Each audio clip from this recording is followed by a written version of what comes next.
Could you close that door, please? Thank you. Good afternoon, ladies and gentlemen of the national community, particularly those of you working today in the national media. Thank you very much for coming at such short notice. But for us in the government, we think it was worthwhile and worthy to disturb you from your Christmas festivities and to brief the national community about a development that is of great interest to all the people of Trinidad and Tobago. You would have heard us from this platform and many others for the last few years telling you that our long involvement in the hydrocarbon sector, particularly in oil, had virtually seen us declining both in volume and in importance. And we shifted to gas, and by the 2007, 2008, 2009, we had our best years in marketing gas as a raw material into our petrochemical sector and our LNG sector. But then, as we exploited the volumes that we had found in the various pools on and offshore, over time, the volume had declined. And the question is, what does the future hold for Trinidad and Tobago as a gas marketer and an oil producer? You would have seen how we handled the oil sector in the restructuring of Petrotrin to create some sustainability, and more importantly, to treat with the debts that we had incurred in our remaining in the oil business. We also maintain a fairly high standard of living in this country, largely supported by the earnings from those hydrocarbon products, mainly gas, in the last 20 years. But as the gas volumes declined and our earnings declined with it, and in some cases the market prices also declined, so we had these perfect storms working against the people of Trinidad and Tobago. I told you here before, now when I became Prime Minister of Trinidad and Tobago, one of the first things that attracted my attention and used up most of my time and effort was to ensure that we could remain earning from the hydrocarbon sector, because we did not see any alternative available immediately that could, on a comparative basis, substitute for the kinds of earnings that we had become accustomed to in oil first and then gas later on. What I asked you to do was to try to imagine our circumstance where our oil revenues had fallen, our gas revenues falling, and we could literally predict a point at which the levels of earnings from gas would have been so low that it would have significant negative impact on the quality of life for the people of Trinidad and Tobago. So therefore it fell to this government to focus on ensuring that we do not come to a point where we are out of gas, because out of gas means being out of the quality of life that we had become accustomed to, because substitutes for gas can be spoken about. Practically, they are few and far between. And our position and the policy we pursued was that we will seek to earn from the sector as much as we can for as long as we can, even in the context of treating with the climate change issues. So how did we do that? We ramped up our effort at home on land by the restructuring of Petrotrin, where Heritage is in fact still prospecting and selling oil from on land. We brought into the fray more acreage, both on land and in the offshore shallow water, and we encourage other options. But the most important thing we did was to look at our neighbor's supply and understanding that our neighbor has a lot of the raw material that we were running out of. Trinidad and Tobago's international relationship with all its neighbors in CARICOM and South America is excellent, contrary to anything that you might hear from any other quarter. Trinidad and Tobago, on the basis of the foundation laid by Dr. Eric Williams, that eminent historian, we can walk into anybody's capital, anywhere in the world, whether it is Washington, Beijing, Canberra, or Caracas, and be respected and be heard. Venezuela has a large, confirmed reserve of natural gas, while being also the largest reserve of oil in the world. And we are 7 miles from Venezuela. So it seemed to us, a government that at one time had 4 geologists in it, that the obvious thing to do was to seek to access raw material from Venezuela. The accessing of raw material by one country from another country is common all around the world. We were not inventing any wheels here. We were just initiating something that common sense said was the best thing to do. And the government of Trinidad and Tobago, post-2015, very early in our tenure, took the decision that we will broach with the people of Venezuela the idea of using raw material from their country to our country by pipeline and processing it in our equipment for the world market. And we place our focus on the nearest of those reserves, which was the Dragon gas field, which is about 18 kilometers from our Hibiscus platform. And we went to Venezuela, made our case to the government of Venezuela that Trinidad and Tobago is interested in doing business with you, commercial business where both our nations can benefit. You will sell your gas to us, we will use your gas as our raw material, and the populations of both countries will benefit. Up to that point, Venezuela had been very resistant to any idea of exporting its natural gas and had intentions of developing within their border their own petrochemical complex. We were able to encourage and persuade the Venezuelans that even if they're able to do that one day, because they have large reserves, but today and the near term and the medium term, the thing to do from a business standpoint is to work with your neighbor, Trinidad and Tobago, a neighbor of great historical value, and let us enter the international market at the earliest. The Venezuelans agreed to allow us to work with them on the Dragon field. Unfortunately, at about the same time that we got this agreement, some of you in the media may recall that you did accompany me to Caracas to make this sales pitch and to get this agreement from Venezuela, yes, that Trinidad and Tobago, a small Caribbean island nation with a population of 1.4 million people, talking to a Latin American country of 35 million people, saying to them, we need us to come together to market a product for which there's a demand on the world market. The U.S. intervened and placed sanctions on Venezuela's commercial operations, not only on us in Trinidad and Tobago, but on the world. So the effect of that was to stymie what we thought we had coming to us as early as 2019. The original intention was that this arrangement could have seen gas coming to Trinidad from that Dragon in 2019. So between COVID and the sanctions, this did not happen. And we had to work very hard. The sanctions still exist. But we took the approach of going to the United States and making the case that Trinidad and Tobago should be given what we call a carve-out.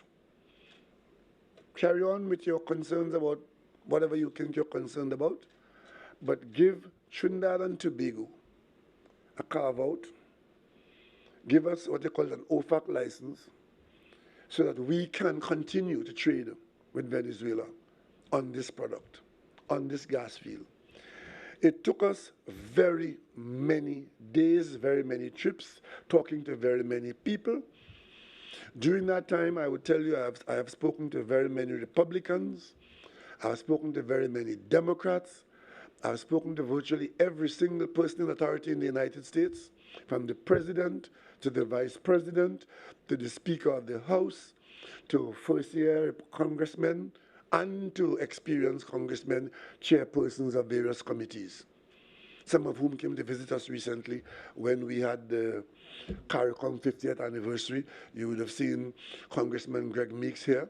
He was the chairman of the Foreign Relations Committee when his party had the majority. He's now the ranking member, his party being in the minority. We met with Nancy Pelosi, and of course there's one congressperson who I must identify today, Congresswoman Maxine Waters of California, of all places, who stood with us and opened doors with us and helped us to make our argument that we should be given the opportunity to conduct business with Venezuela, notwithstanding whatever issue exists. And at the end of the day, we were able to get an OFAC license. Of course, he said for 2 years, but if Chevron got 6 months and we got 2 years, we thought we were leading the pack.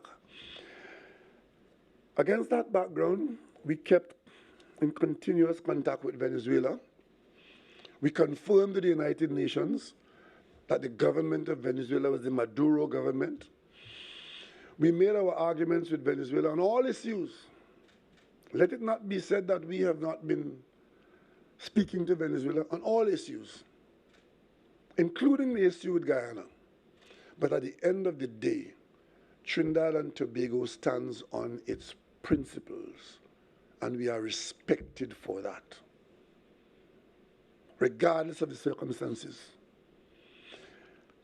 So at the end of the day, the commercial negotiations, which are very hard negotiations, it being the first time that this was going to happen, where Venezuela would have to enter into contracted arrangements to export its gas, not being familiar with the business of exporting gas, talking to Trinidad and Tobago, who has been in the gas business for decades, we were able to come to the table with our experts and their experts, our advisors and their advisors, and hammer out an agreement that allows us today to have the signatures of Trinidad and Tobago and Venezuela on this document, which is the Golden Fleece, a license for Trinidad and Tobago to exploit natural gas in a gas field outside our border, inside the border of Venezuela, with the approval of the government and people of Venezuela. And the interesting thing about this is that this agreement is between two sovereign states. It is between the government of Trinidad and Tobago and the government of Venezuela. And we then detail and identify operators of the license. In our case, our partner and operator would be Shell. In Venezuela, it is PDVSA, the Venezuelan state company. Ladies and gentlemen, this is a historic development on a historic day for the people of Venezuela and the people of Trinidad and Tobago. Venezuela by water is 7 miles from Trinidad. 7 miles from Trinidad and Tobago. And to have entered into this agreement in 2023, to open this door, to allow us with the infrastructure on the ground in Trinidad to access and process the raw material from below the ground in Venezuela, puts the two nations in a position to play a bigger and more beneficial role in the world's economy and for the benefit of the people of Venezuela and Trinidad and Tobago. This Dragon Agreement is the first of what I anticipate will be many between Trinidad and Tobago and Venezuela. And it has nothing to do with today's politics and who's in office today. It has to do between who are the people of Venezuela and who are the people of Trinidad and Tobago.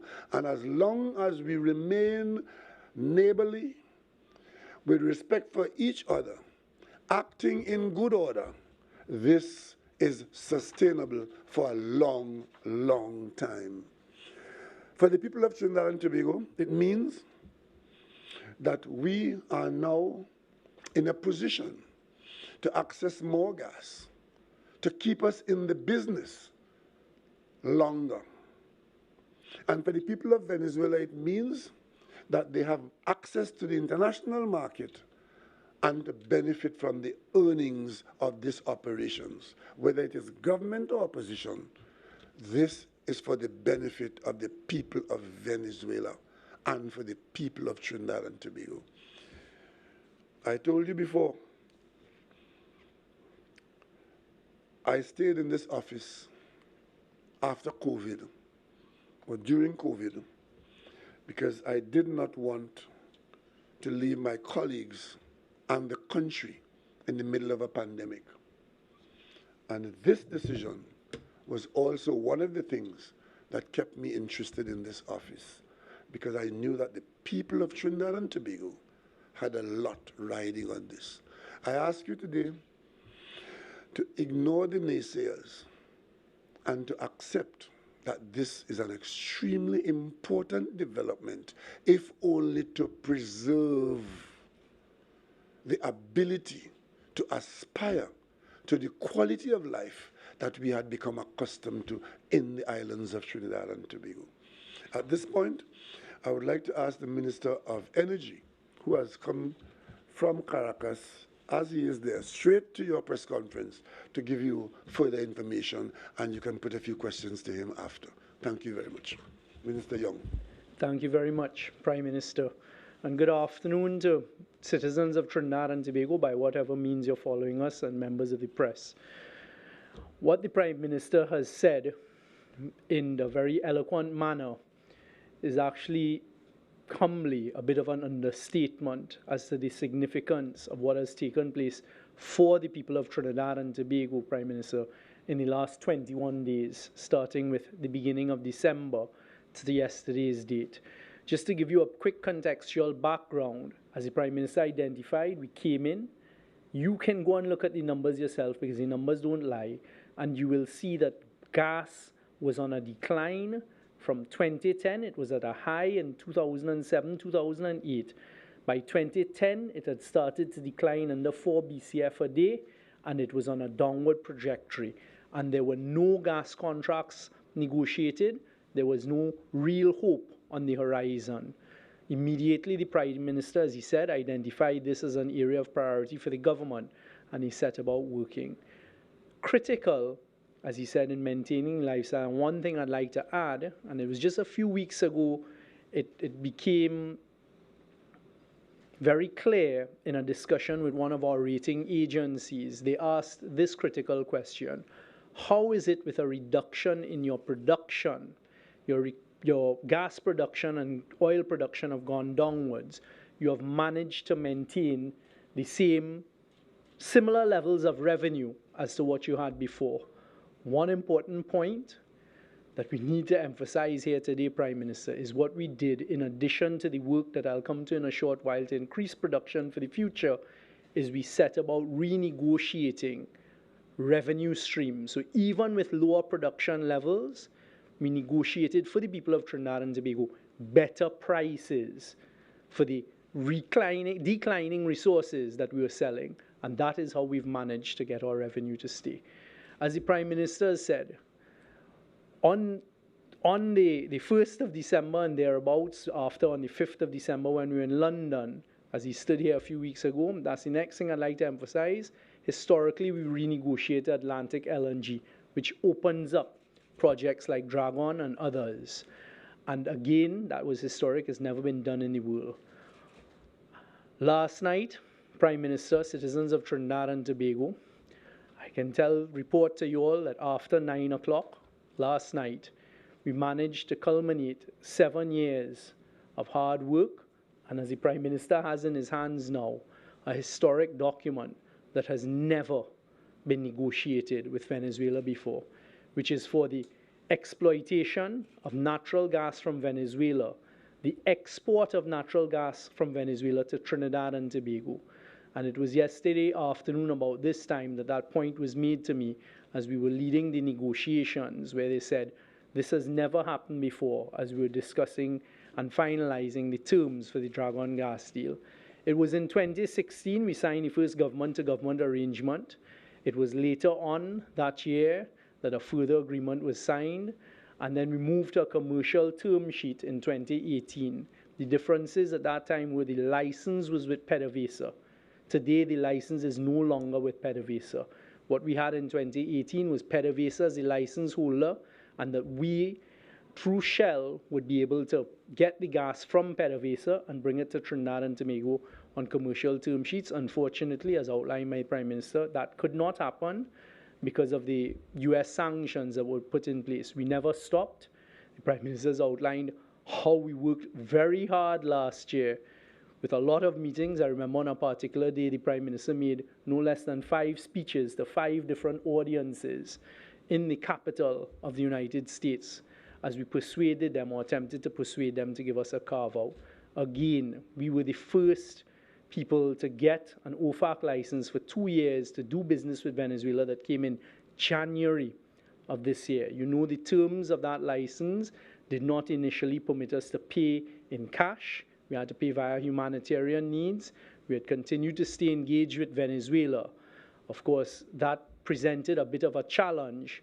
We did not stop. We kept engaging Venezuela and the United States. And as you know, at the end of September, a very monumental agreement was signed at Miraflores. I signed it on behalf of the people of Trinidad and Tobago.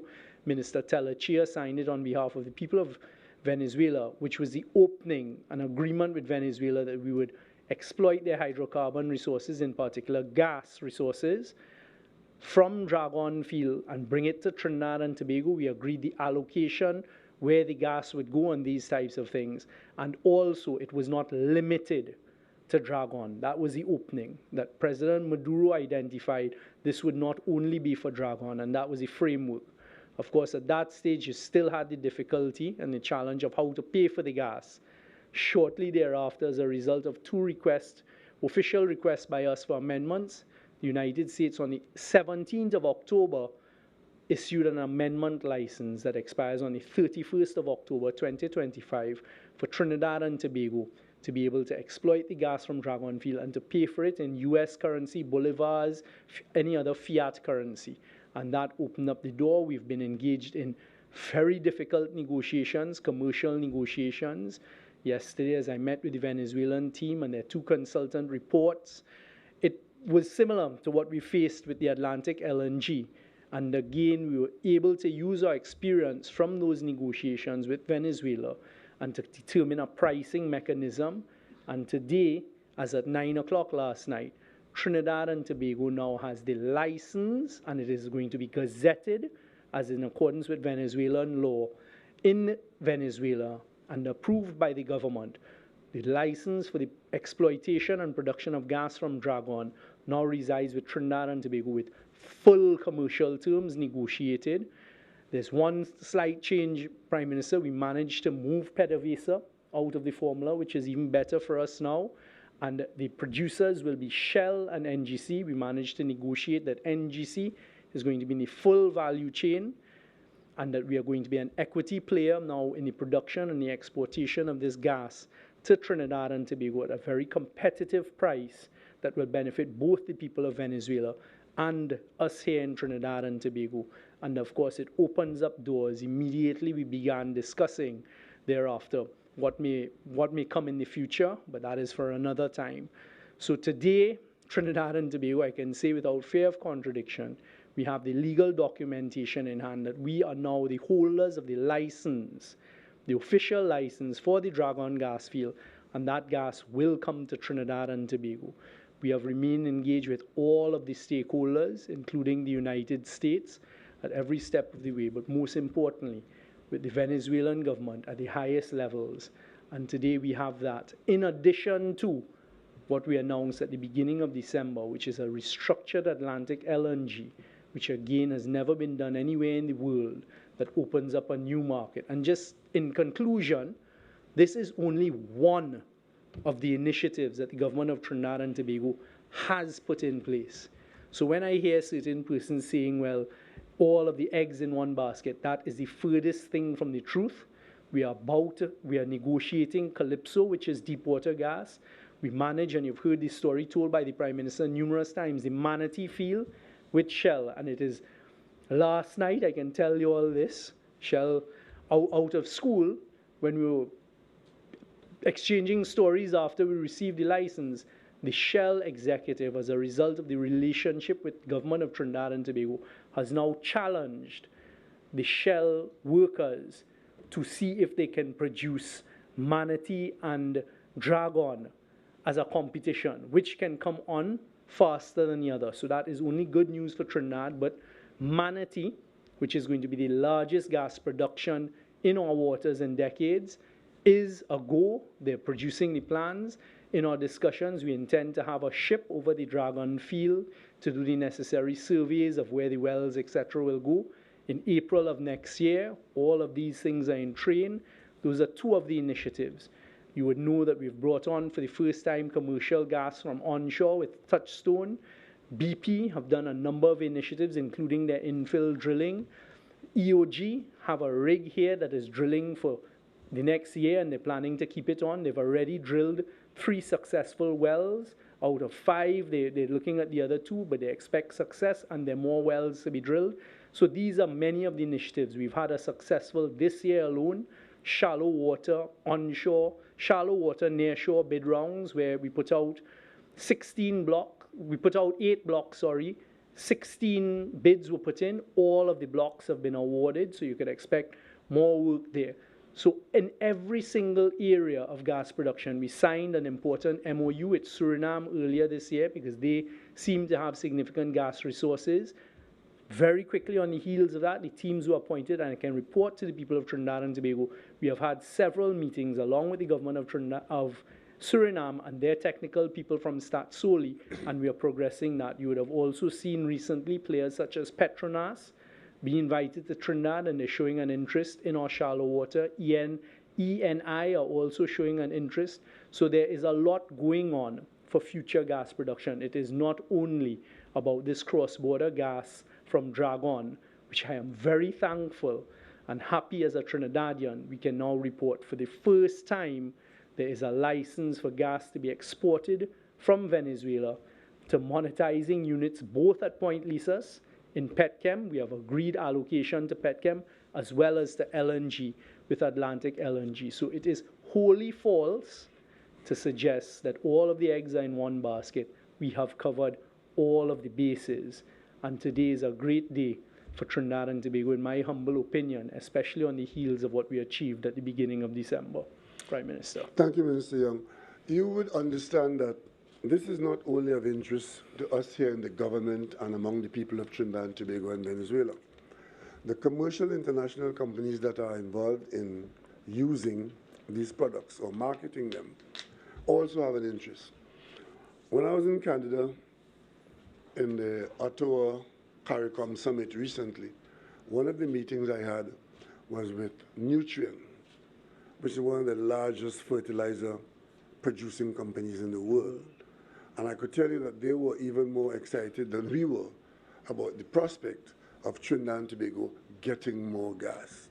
And they have indicated to me that given what they have seen and now know to be the successful initiatives for access to Venezuelan gas, Nutrien sees its presence in Trinidad and Tobago as a total positive to attract more and more sustainable investment from this large international company.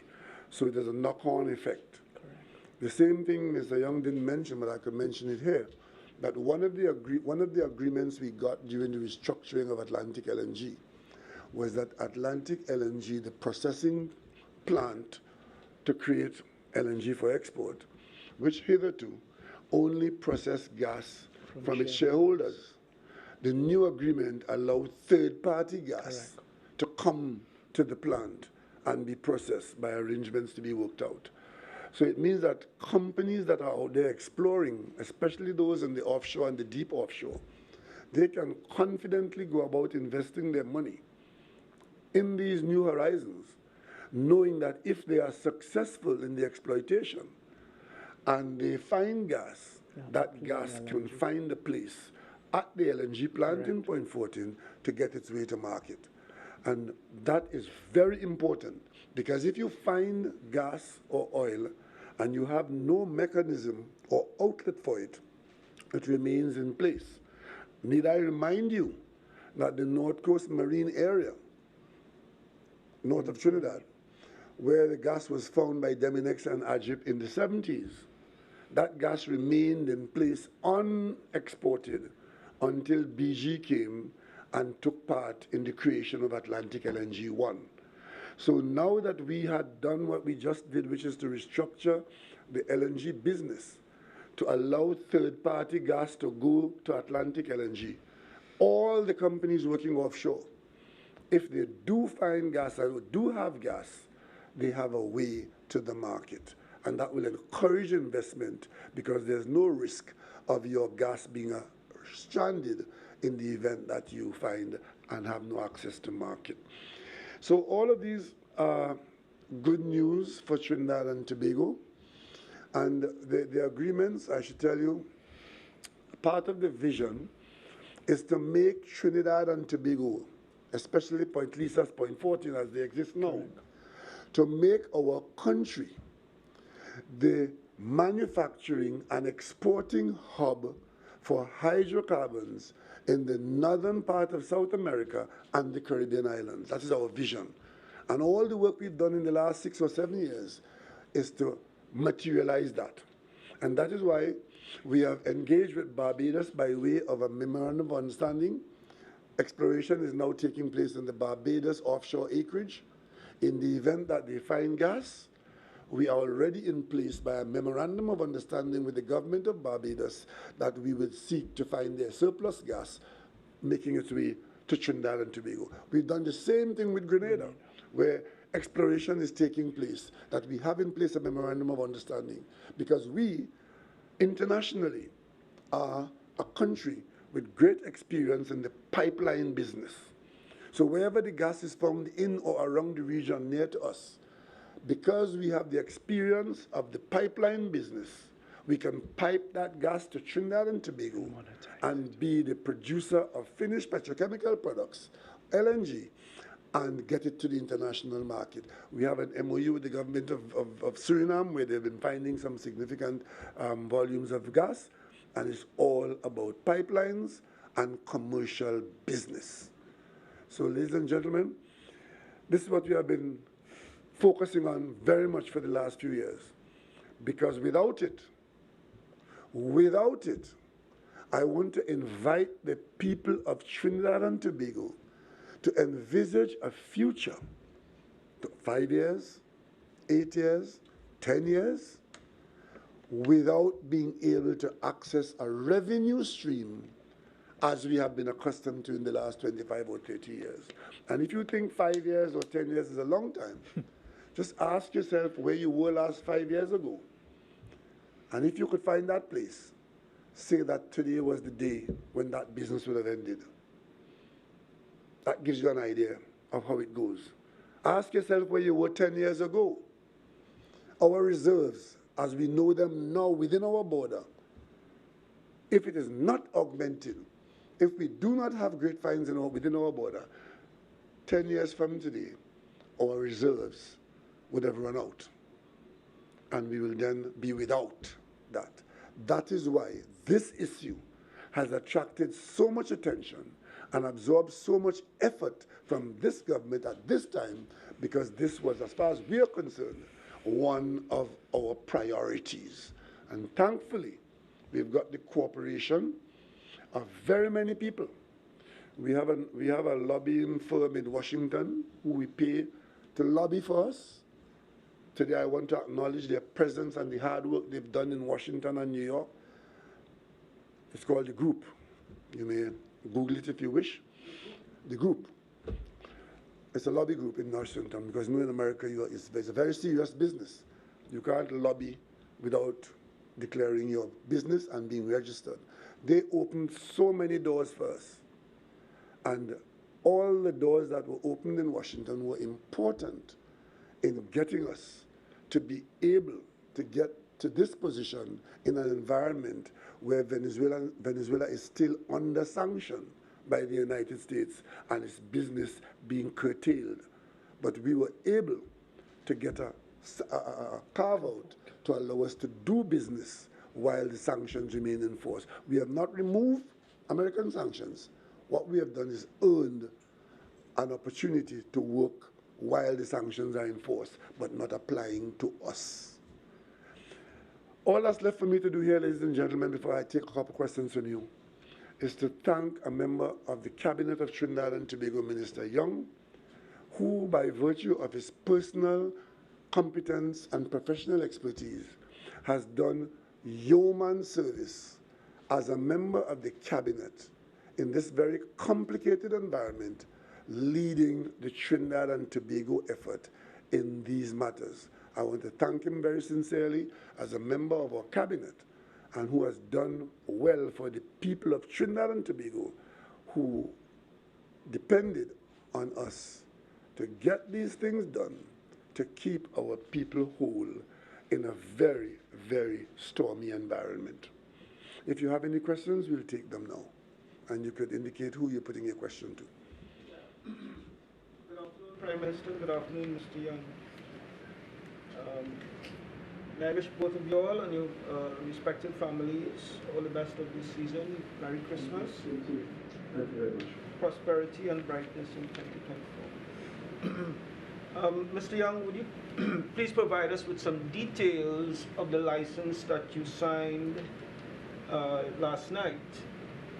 For example, how long is this license for?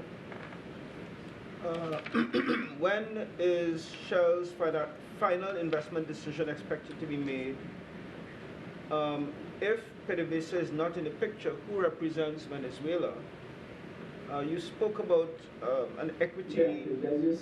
That's three questions there, so let me, if I may answer them. It's a 30-year license. PDVSA not being in the picture because we are now the license holders. The Ministry of Energy equivalent in Venezuela represents them. It's no different to in Trinidad and Tobago where we grant and negotiate PSCs or E&P licenses. And then, what was the second question, sorry? Final investment decision. Yes, well, of course, as you would know with these things, the final investment decision will come once they've done the surveying of the gas fields. These are fields that already have wells drilled in them, so we need to check the asset integrity. There's a minor complication there as well, but all of the technical work has started and is progressing, so they will take the final investment decision sometime after the surveys have completed. I never am going to put a time frame now because I don't know what that unknown is, but I can tell you we're pushing them hard and we're working, and I'm very happy that there's now this competition with both Manatee and Dragon to bring gas to market. And what that gas can mean when you run the figures is close to 1 BCF of gas coming in from those two fields as a start. May I just add here, Anthony, when we first had this discussion with Shell, because Shell is our partner on the Hibiscus platform. Correct. And this discussion first started at a time when the energy market was very low, oil price was very low, and Shell indicated to me in London that they were losing $2 billion a day. But these are temporary things because the market goes up and down. But what I did come away from that meeting with, even in that very difficult environment, was a commitment from Shell that if we are able to get agreement from Venezuela to access the known reserves in Venezuela in Dragon, that Shell would be good for what is required to go forward. And that commitment still stands. Absolutely. So Shell is a partner with us, not starting with this, but starting with the partnership on the Hibiscus platform within Trinidad and Tobago, just off the Bocas there, right? That's where we start. And that is where it's 17 kilometers from the Venezuelan field. So we did have, what we did, we leveraged what existed. We created a narrative and sold it to the people who saw the logic of it. We said to Shell, look, we are here in Hibiscus, running out of gas at NCME and elsewhere. Let us work together in accessing gas that's across the border. And Shell, even in a difficult environment, agreed to work with the government. When we went to Venezuela, we were able to say to the government of Venezuela, we would like to have access to this field on a commercial basis. We have an operating partner who's already in partnership with us. And we were able to persuade a reluctant Venezuela to work with this arrangement. That's what it is. With regard to the geopolitics of this issue, does Trinidad perceive that its new relationship with Venezuela is going to have any impact on the Venezuela-Guyana issue? Well, we have no new relationship with Venezuela, you know. Our relationship with Venezuela is an old one. And I recall in this very building, it might have been 4 years ago, entertaining, I think, 15 or 16 American generals and admirals who came to visit me and asked the same question. And I had to explain to them that we don't have a new relationship with Venezuela. Trinidad and Tobago's relationship with Venezuela has been very old. Only recently, during the disturbance in Venezuela, where so many people came to us that we eventually had to stop the flow and put Venezuelans on visa. Up until then, the arrangement between Trinidad and Tobago, a British colony, and Venezuela was pretty much an open arrangement. When we became independent, the arrangement that persisted up until that visa arrangement was that Venezuelans came here at will, can stay for 2 months and return. And of course, since we became independent, while we were cognizant of Venezuela's concern about its borders around the region, we maintained a respectful and sovereign relationship between Trinidad and Tobago, the sovereign state, and Venezuela. So this is not new. What is new is the exploitation of commercial possibilities. That is what is new. And I want the people of Trinidad and Tobago to understand that. Here it is. We need our earning capacity strengthened and secured. And we looked to a neighbor that had raw materials, and we entered into what is in effect a brilliant commercial relationship, which was counter to what existed before, where the Venezuelans probably felt that one day they will do what we have done in Trinidad and Tobago. But this didn't happen overnight. The coming into being in Trinidad and Tobago of a policy in the 70s to compress the low-pressure offshore gas and bring it to shore and start to produce fertilizer from gas is where it all started. Because after that, when we found high-pressure gas that we look for individually, we then got into the business of producing methanol, producing urea, and so on. So we needed more and more of this gas. So in other words, rather than flaring gas, where gas was a nuisance, we converted it to using gas, where gas is a raw material that contributed so much to the economy of Trinidad and Tobago. So it's not new. It's a continuation of a policy which has worked well for us. But of course, we are exploiting a wasting resource.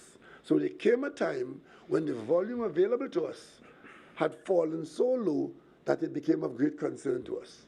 And what we have done here is to find additional resources. And fortunately, we have been able to get the agreement of the government of Venezuela to go along with us in giving us access and giving us this future. I would like to go a little further, actually, take the geopolitical question a little closer to Caracas, because I read some news report that was suggesting President Maduro was banning the lady who, I'm not sure if this is correct, but I did see something that, putting a ban on the lady who'd been nominated by the opposition from her being a valid candidate for the election due next year. And I'm not sure if this is correct, but I just wanted to check that if everybody is happy with the Venezuelan domestic politics in terms of us having the OFAC license from the US that had been, contingent on. Let me say something here, and I hope it encapsulates all of this and for all time, because we don't intend to be answering this question on a daily basis.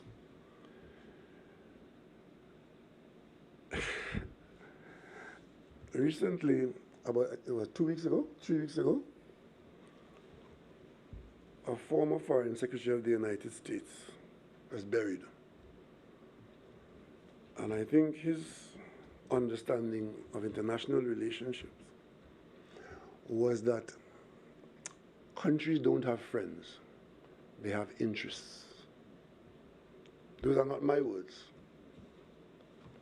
Those are the words of a very prominent former United States Secretary of State. And I could tell you, while we in Trinidad and Tobago want the best for the people of Venezuela and will continue so to do, it is our position that the selection of a government in Venezuela is a matter for the people of Venezuela. In the event that those policies and programs run counter to our principles, as we subscribe to the democratic principles, we also acknowledge our place as a commentator and not an enforcer. We understand that where interests are concerned, we have designated no nation as having most favored nation status. It is common knowledge that a democracy like the United States, struggling to preserve its democracy, has offered most favored nation status to a communist country, China, the 2 largest economies in the world. And of course, if we are dissatisfied with the outcome of an election in Venezuela, we are simply bystanders commenting on it, because we subscribe to the United Nations principles of non-intervention and non-interference, and that difficulties should be solved by dialogue and not violence. Those are the principles that we subscribe to. And that is why, when there was an attempt to overthrow the Venezuelan government by force, to bring about regime change by force, you saw Trinidad and Tobago leading the CARICOM delegation to the United Nations to object to that, even though we may have reservations about electoral practices. And we also will be leading no trumpet to overthrow any government in Washington. And we preserve our special relationship with the government and people of China, as made for us by Dr. Williams, our leader, an eminent historian, who, when the rest of the world supported Taiwan as China, Dr. Williams, speaking for Trinidad and Tobago, made the case for China, Beijing, China, to take a seat at the United Nations under a one China policy. And those are our principles. Those are our practice. And we preserve the interests of the people of Trinidad and Tobago first and foremost within those principles. So we will not be answering this question on a daily basis. Mr. Young, how soon is natural gas expected from Dragon? You sound like David Leader. I know. Anthony, as you would know, covering energy matters for a long time, those predictions are something that can contract, meaning it can move to the left and come in quicker, or it could go out. Let's wait on the surveys of the field. That will give us a much better idea. I can tell you, including in conversation with Shell at 11 o'clock last night, we are putting all the pressure that we can to bring it to the left.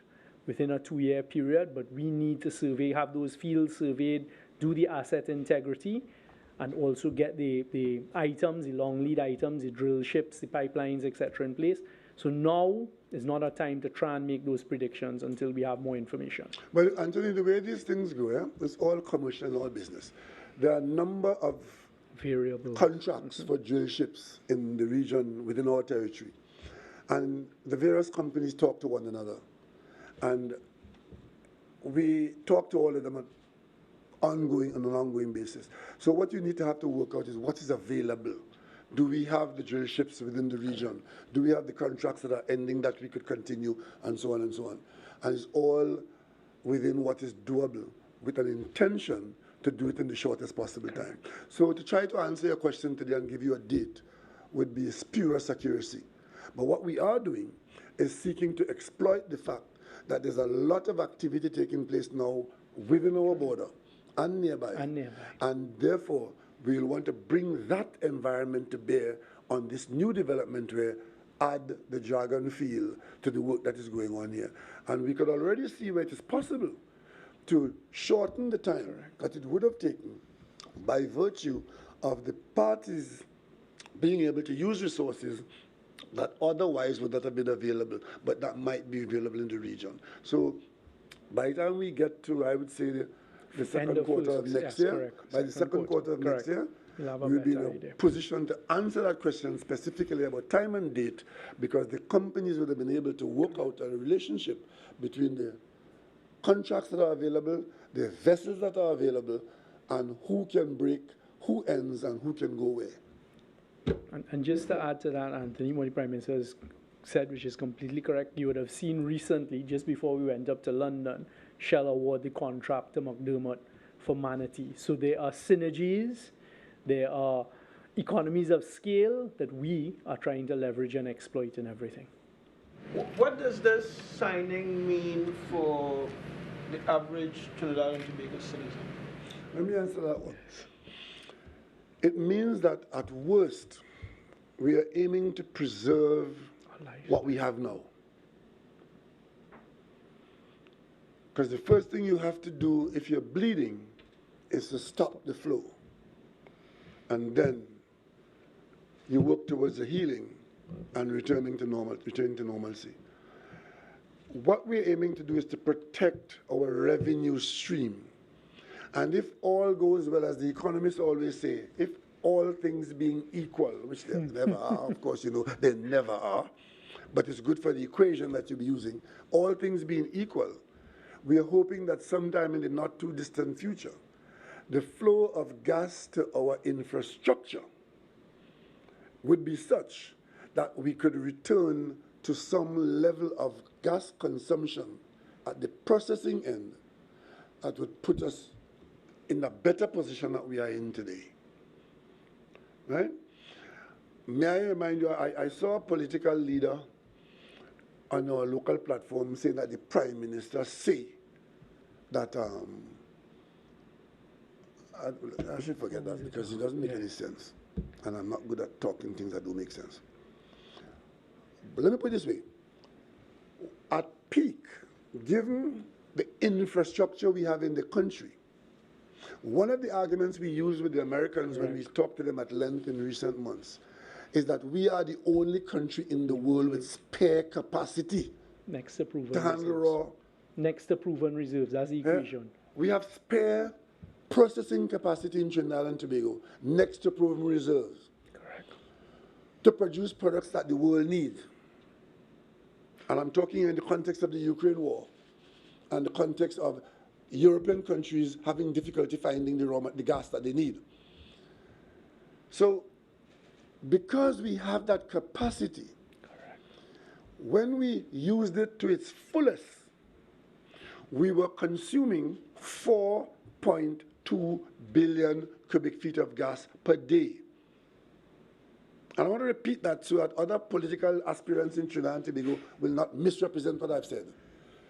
We have built capacity that could handle up to 4 or 4.1, 4.2 billion cubic feet of gas per day. That's what we have. If you have the gas.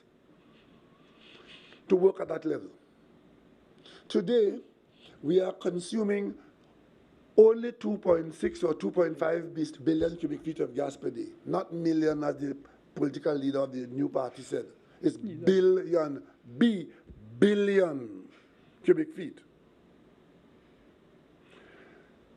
The reason why we're only consuming 2.5 or 2.6 billion cubic feet per day in Trinidad and Tobago now is because that is all the gas that the fields can produce. So if we find additional gas to maintain that level, that is a good thing. Because remember, if you don't find the gas as you consume, the level will keep falling. And then if we find substantial amount of additional gas both at home and abroad, we not only will be able to maintain that level, but the prospect of raising the level of consumption would be our target. Raising it. So anything that takes us up beyond 2.6 to 3 to 3.5 to 4, that's going in the right direction. And the only way we can do that is to find additional gas to replace what we are using and to fill the built capacity that we have in the country. And that is where Point Lisas and Point 14 come in. Point Lisas petrochemical companies and Point 14 LNG. That is what has been exercised in the government. What this means is that we have gas coming in, and every molecule of gas that comes in is useful in first and foremost preserving the level that we are at whenever it comes. Because by the time the gas comes in from Dragon, the level may be different to 2.6. But whatever it is, the incoming gas will preserve that level. And then as we increase the inflow from that source or any other source, we seek to turn it around and increase it to other levels. But we do know that we have built capacity of approximately 4 billion cubic feet per day. And that gave us some leverage at this time to argue. There's one other point I want to raise, because it's important for the people of this country to understand what is happening to us. We are the owner by 10% ownership in the Train 1. When these gas curtailments began to occur and became a part of the conversation and the correspondence between the government and the companies in Point Lisas, that there isn't enough gas coming to us and we need more gas, we were told then that the reason for this problem is temporary. And when it's all about maintenance of the facilities offshore, and when the maintenance is finished, the production will go back up and the problem will disappear. That is one of the biggest misrepresentations ever made to the people of Trinidad and Tobago. The problem is then that we discovered that it was not maintenance. It was a depletion of the fields. And therefore we had to explore for more gas or find new gas that was confirmed abroad, like Dragon. Otherwise, we could easily end up in a situation where plants were closing because the gas wasn't there. And worse than that, as the gas wasn't supplied to these plants, there were contracts in place through the National Gas Company, where if the gas was not supplied, there were penalties to be attributed to the National Gas Company. So those penalties started to run. By the time we came into office, those penalties stood at $8.85 billion. So the companies that didn't get the gas in their contract were looking to NGC for reimbursement of $8.8 billion for NGC's inability to supply the gas. We had to sit down and raise arguments, open opportunities, and renegotiated away all those claims. Correct. That's what we did. We negotiated away over $8 billion in claims Correct. on the people of Trinidad and Tobago through the NGC. And we did that by speaking in the context of partnership. We created the conversation of, don't kill me, because if I'm dead, I'm of no use to you. But if you partner me, both of us could live in an environment where both of us could profit. And you would have heard me saying to the companies that work in Trinidad and Tobago that this is now a conversation about partnership. It's no longer about a government seeking to extract taxes from you and then you find a way to evade the taxes. But if we are partners, then you got to look out for me as I look out for you. And it's in that context that we were able to impress upon these countries to partner with the government of Trinidad and Tobago. And if you prosper, then we must prosper too. And if there's risk to be had, we share the risk and not tell me that we are not sharing enough risk with NGC and therefore the NGC should be removed from the business. Those are the complexities of the conversation. And I did so on the basis that the people of Trinidad and Tobago's interests must always come first. And that is what allowed us to be able to change the conversation. And without breaking a single contract, Correct. we were able to get agreement for all these fundamental changes. How much natural gas is the Dragon expected to produce at peak? At peak, we're aiming to start and to build up to about 350 million scuffs.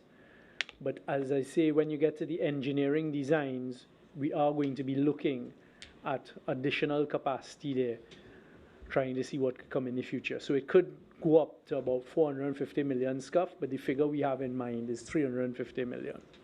And again, I want to come in here again to emphasize that this is a commercial arrangement. Correct. And Venezuela has large reserves in eastern Venezuela, which are nowhere near market. The fact that Dragon is now going to be coming to market raises a positive come hither flag to all those who have gas in eastern Venezuela. So this is not just about Dragon. It's about Trinidad and Tobago, as I said earlier on, being a hub for marketing the gas within this general region, because we have what it takes now to market that gas. And who's going to own the pipeline from the Dragon field to Shell and NGC. In what equity partnership? Those things are subject to them getting over their NDAs and that type of thing. I can't give that information at this stage. Will NGC be the majority shareholder of the pipeline? For two reasons, I'll tell you. One, if you are going to be the majority shareholder, you've got to put out the majority investment and take the majority risk. Because of the importance of this to the people of Trinidad and Tobago, we have to always limit our risk exposure. Sometimes we can overdo it by being risk averse, and that is why we didn't end up with shares in trains 2 and 3 at an earlier time. But I can tell you, we will take as much shareholding as is available to us, as we believe is reasonable risk for the people of Trinidad and Tobago. The government of Trinidad and Tobago doesn't go out there drilling wells and saying that if we drill a well, we'll earn all these millions and billions.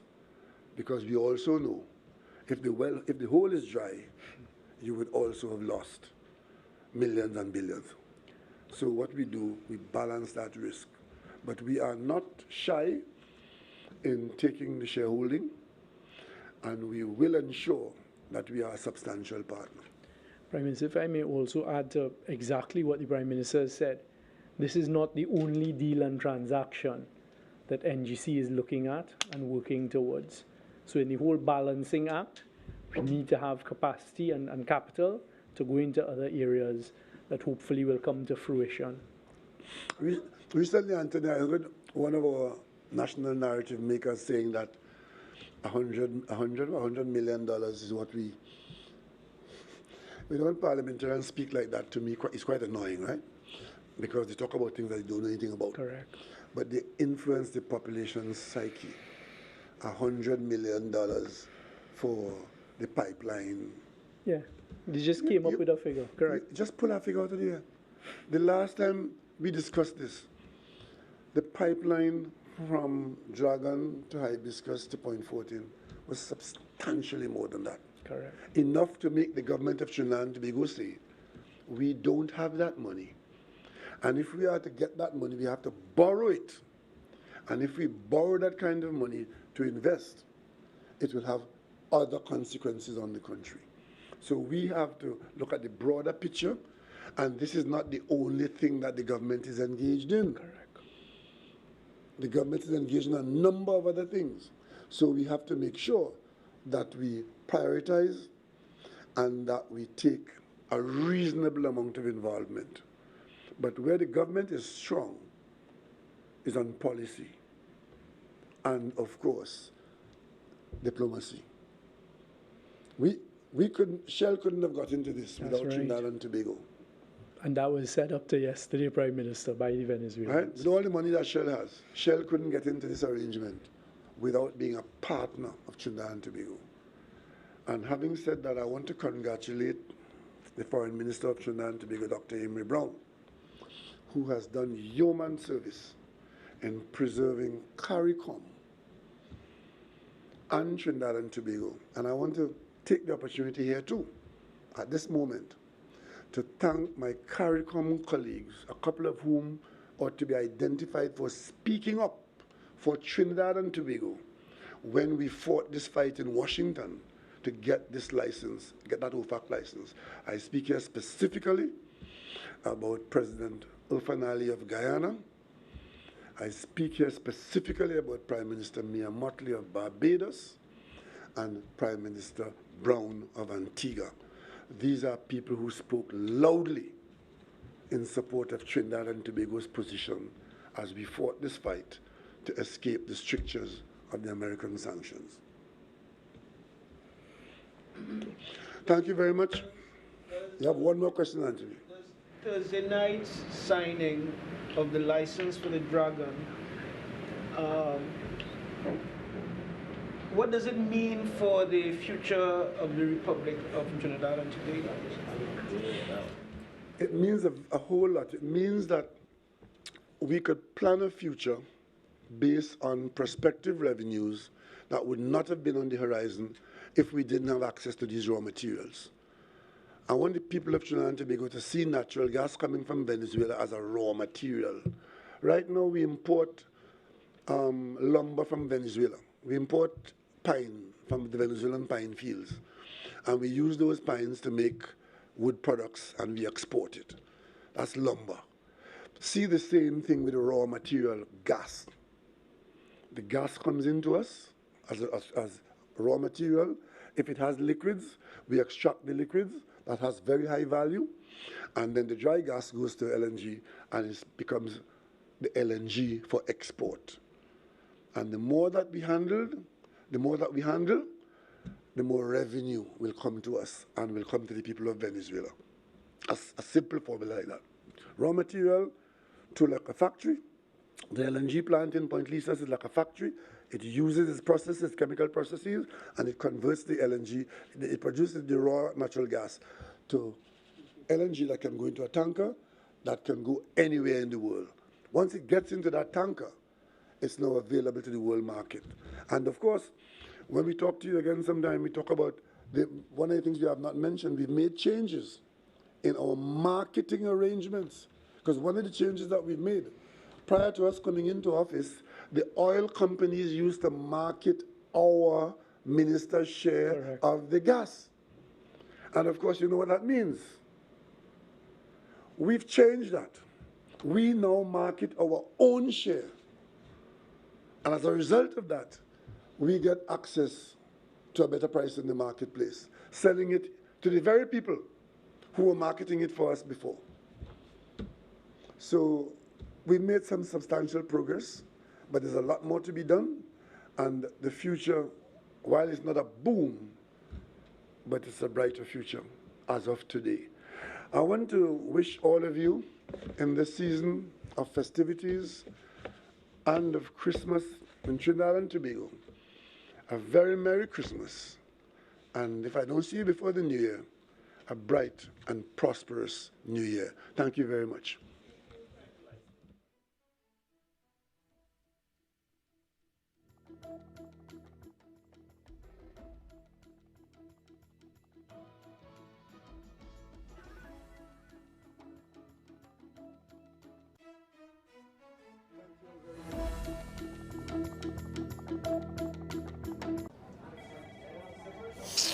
You really playing lotto, boy?